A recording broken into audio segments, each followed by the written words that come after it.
Now discuss about the surface tension on the basis of molecular theory. On the basis of molecular theory, we want to explain the surface tension. जानो कैसे?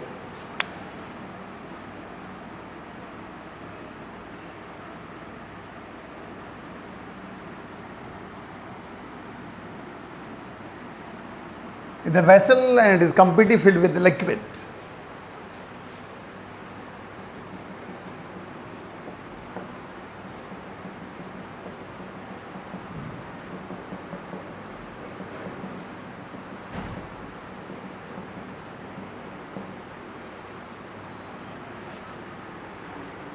We have already discussed about the three definitions: molecular range, sphere of influence and surface film, और तीनों यहां पे use होंगी. Surface film आपको पता है, if the thickness of the free surface of the liquid just equal to molecular range, known as surface film. If thickness of the free surface of the liquid just equal to molecular range, it is called surface film.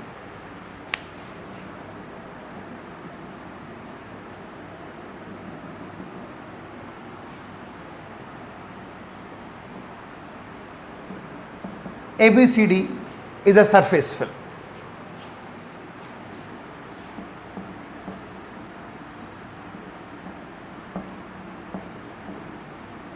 Is a surface film.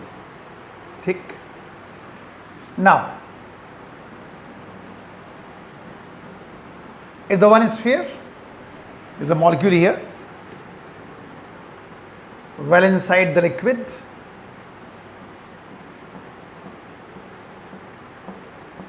so net force will be 0. Here net force will be 0. Now suppose this molecule rises up, ऊपर जा रहा है.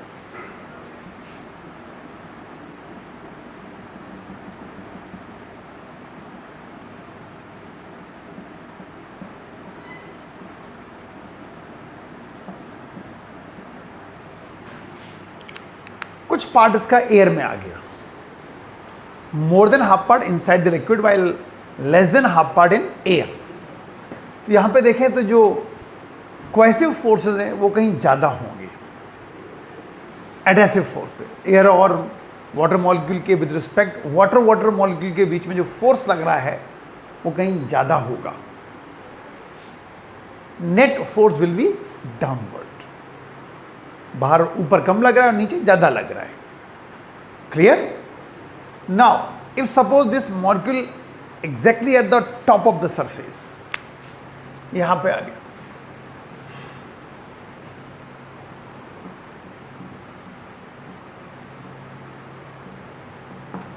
अब यहां पे आ गया, ये P, ये Q और ये R पोजीशन सपोज. अगर P की बात करें तो यार net force equals to 0 on that molecule. When it is at Q position, net force acting downwards, because downward force greater than upward forces.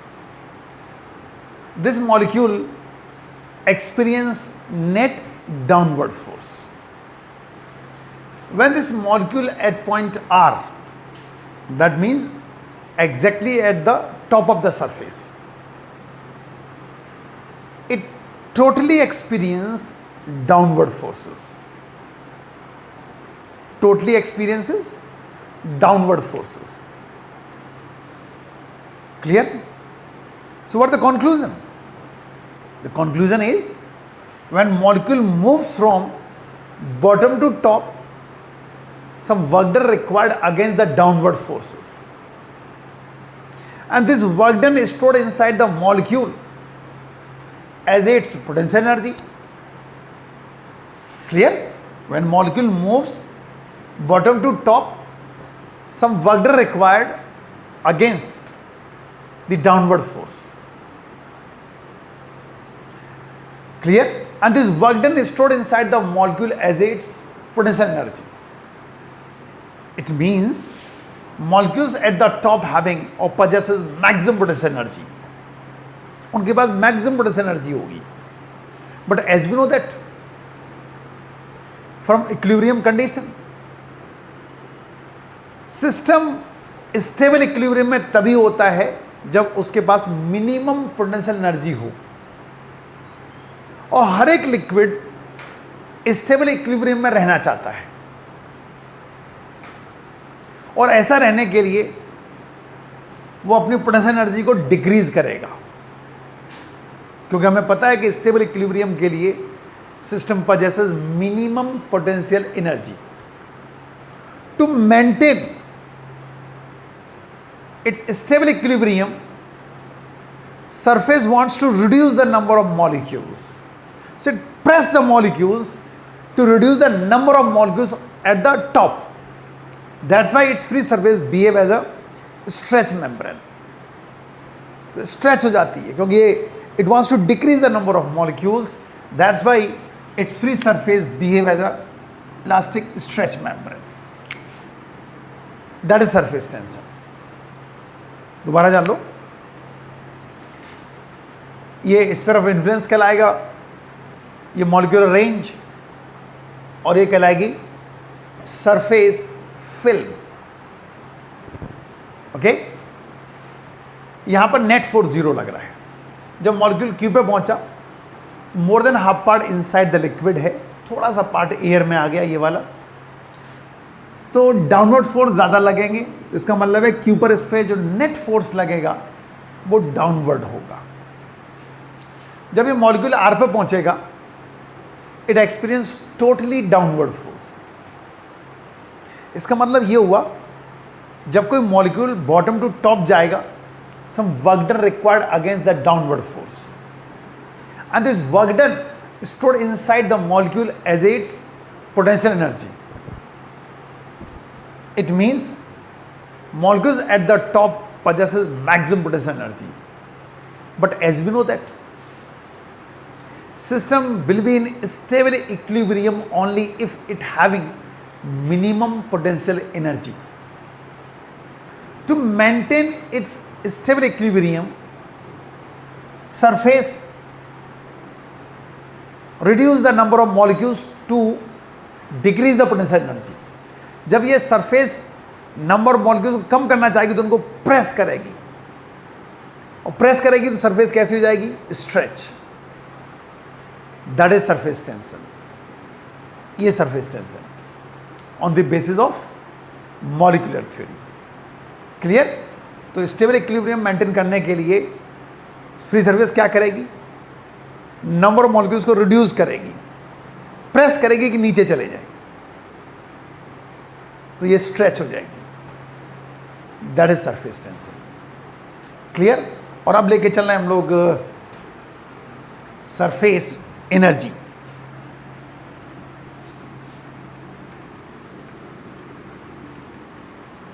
Surface energy discuss कर रहे हैं हम लोग. ये हम लोग डिस्कस कर चुके हैं और अब आ रहे हैं सरफेस एनर्जी पर. Surface energy means work done against the surface tension to maintain the surface area, known as surface energy. Clear? इस तरह देखें, एक यू शेप्ड वायर ले लिया, फ्रेम ले लिया, और एक इस पर वायर रख दिया, very fine wire, length L. Now it is dipped in a soap solution. जैसे सोप सॉल्यूशन में डिप करेंगे तो उसके ऊपर सोप फिल्म बन जाएगी. क्या आ जाएगी? Soap film. और सोप फिल्म के दो फ्री सरफेसेस हुआ करते हैं. फ्री सरफेस मैंने आपको बताया है, एयर का कांटेक्ट करना. जैसे अगर इसके ऊपर फिल्म बनेगी तो एयर ऊपर से कॉन्टैक्ट करेगी और एयर नीचे से भी कॉन्टैक्ट करेगी, यहां से भी और यहां से भी। तो दो फ्री सरफेस हो गई। ओके, अगर मान लो किसी ग्लास में पानी भरा हुआ है तो इसका केवल एक ही फ्री सरफेस है, क्योंकि एयर इसको केवल ऊपर से कांटेक्ट कर रही है। लेकिन जो फिल्म बन रही है उसमें एयर ऊपर से भी कांटेक्ट कर रही है और नीचे से भी कांटेक्ट कर रही है, दो फ्री सरफेस हो गए। और अब आपको पता है सरफेस टेंशन के कारण ये जो फ्रेम है इसके ऊपर जो वायर रखा हुआ है ये इनवर्ड मूव करना चाहेगा।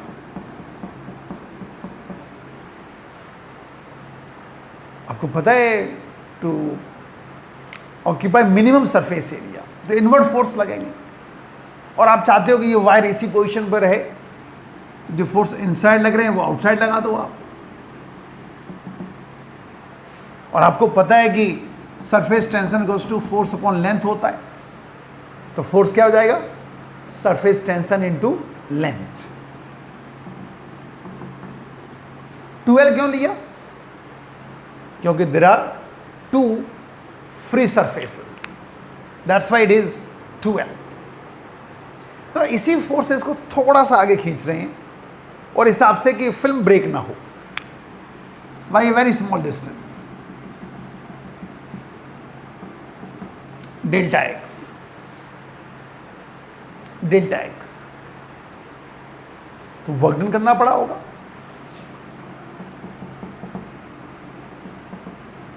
F इंटू डेल्टा एक्स या S into 2L into delta X. Surface area भी इंक्रीज हुआ है,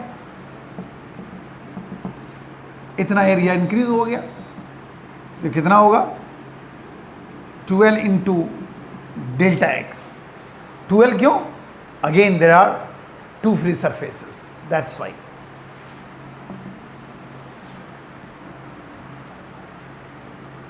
work done equals to 2L into delta x, delta a हो गया S into delta a, and this work done against the surface tension is stored inside the film as its surface energy, that is known as surface energy।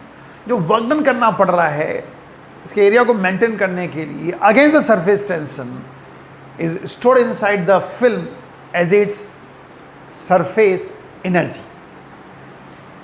ये surface energy भी कहलाती है। तो यहां से आपको सरफेस टेंशन मिल जाएगा E upon delta ए।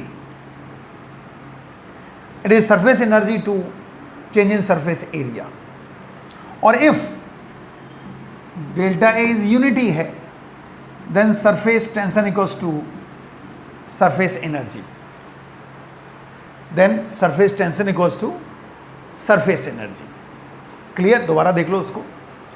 एक यू शेप्ड फ्रेम है, उसके ऊपर एक वायर रखा हुआ है और इसको डिप किया गया है सोप सॉल्यूशन में।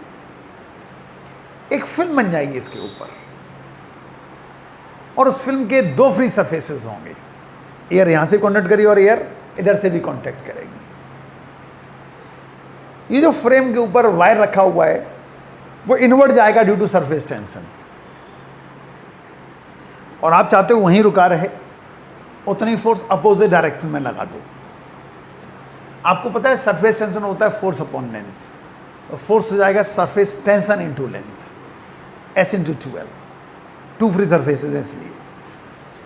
और अगर हम इसी फोर्सेस को थोड़ा सा आगे और खींचें, इतना खींचें कि फिल्म ब्रेक ना हो, तो वर्क डन हो जाएगा F into delta x. F की वैल्यू लगा दी, चेंज इन एरिया निकालेंगे तो ये आएगा, तो वर्क डन हो जाएगा surface tension into delta a, या surface tension equals to surface energy upon delta a. ये जो वर्क डन करना पड़ रहा है against the surface tension, it is stored inside the surface film as it surface energy, और delta a अगर unity है तो S हो जाएगा E, and surface tension equals to surface energy if change in surface area is unity. Clear. और अब हम लोग लेके चल रहे हैं axis of pressure on curve surface of liquid. जानो उसको।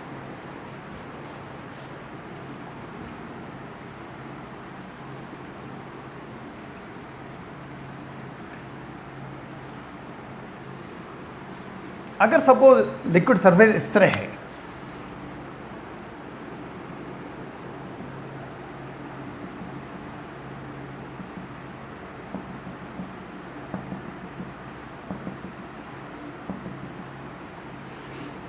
प्लेन सरफेस है, तो इस पे जो फोर्स लग रहा होगा सरफेस टेंशन के कारण वो इस तरह लग रहा होगा, टेंजेंट टू द सरफेस। एक फोर्स लेफ्ट साइड लग रहा है, एक फोर्स राइट साइड लग रहा है, ये दोनों एक दूसरे को कैंसिल कर देंगे। रिजल्टेंट फोर्स इस पार्टिकल पे क्या हो गया, जीरो। इस पॉइंट पे क्या हो गया, जीरो। इसलिए सरफेस में कोई चेंज नहीं आया, नेट फोर्स जीरो हो रहा है, तो no excess pressure is required here. लेकिन अगर सरफेस कर्व सरफेसेस हैं लाइक दिस, चलो अगर इस तरह का सरफेस है,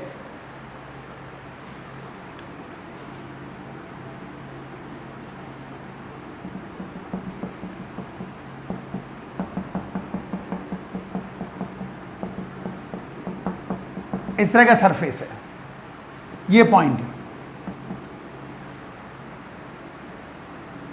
और इस पे क्या होगा, फिर जो सरफेस टेंशन निकालने जो फोर्स लगेंगे वो ये होंगे, टेंजेंट टू द सरफेस होता है, रिजॉल्व हो जाएगा रेक्टेंगुलर कंपोनेंट्स में। ये हॉरिजॉन्टल फोर्सेस आ गए,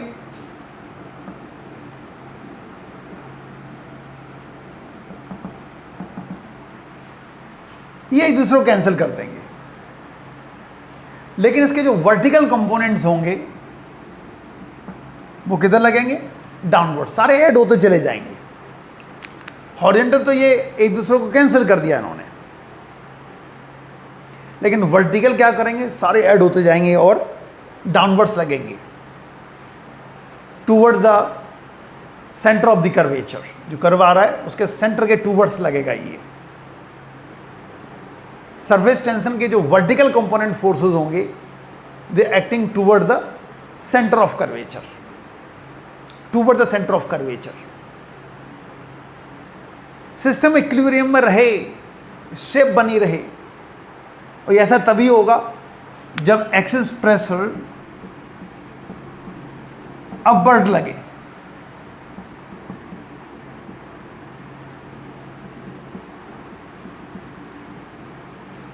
अपवर्ड लग रहा होगा एक्सिस प्रेशर। ये कॉन्वेक्स सरफेस हो गया। दूसरा डायग्राम बना के दिखाते हैं आपको, एक और।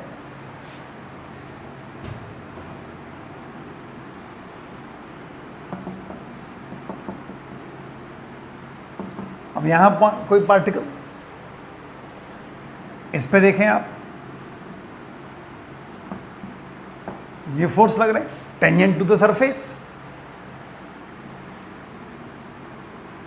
अब ये जो पार्ट होगा, जो हॉरिजॉन्टल कंपोनेंट इसका आ रहा है,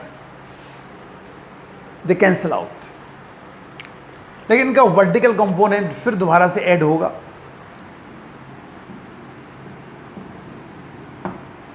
again toward the centre of curvature, और शेप को मेंटेन करने के लिए और इक्विलिब्रियम मेंटेन करने के लिए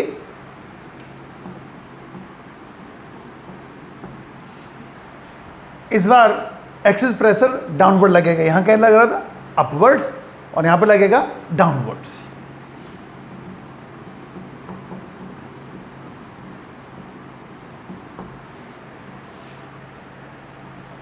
यानी एक्सिस प्रेशर हमेशा कॉन्केव सरफेस से लग रहा है।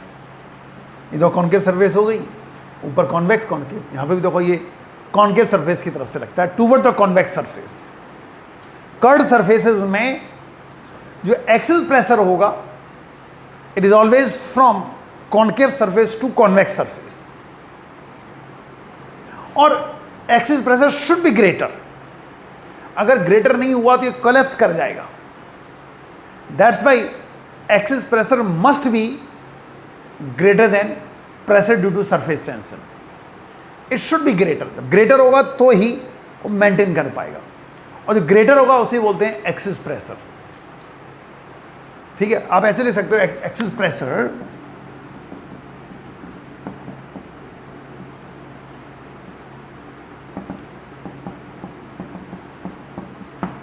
PI minus PO. PI means inside pressure और PO means outside pressure. It must be greater.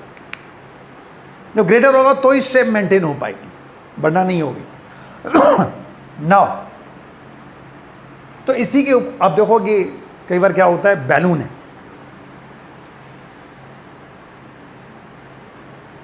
तो बैलून आप फुला रहे होते हो फट जाता है, क्योंकि इनसाइड प्रेशर जब बड़ा हो जाता है आउटसाइड तो फट जाएगा। ऐसी एक और तरीका है, अगर बैलून में एयर भरी हुई है और आप उसको प्रेस कर रहे हो तो एक स्टेज में आके फट जाता है वो। ऐसा क्यों होता है? ऐसा इसलिए होता है कि इनसाइड जैसे आप प्रेस कर रहे हो तो इनसाइड प्रेशर भी बढ़ रहा होता है, और एक स्टेज ये आ जाता है कि इनसाइड ज़्यादा हो जाएगा, आउटसाइड ज़्यादा ही हो जाएगा, तो वो बस्ट कर जाएगा, बैलून फट जाता है बैलून। That the reason. तो ये था आपका surface tension on the basis of molecular theory. फिर हमने डिस्कस किया सरफेस एनर्जी, और उसके बाद हमने डिस्कस किया excess pressure on a curve surface of the liquid. तो curve surface of the liquid में जब भी एक्सिस प्रेशर होगा from concave surface to convex surface होगा, और ये वाला जो प्रेशर है it must be greater than pressure due to surface tension. ये लग रहा है इससे बड़ा ये होना चाहिए, ये लग रहा है इससे बड़ा ये होना चाहिए, तभी शेप मेंटेन हो पाएगी, अदरवाइज शेप मेंटेन नहीं होगी।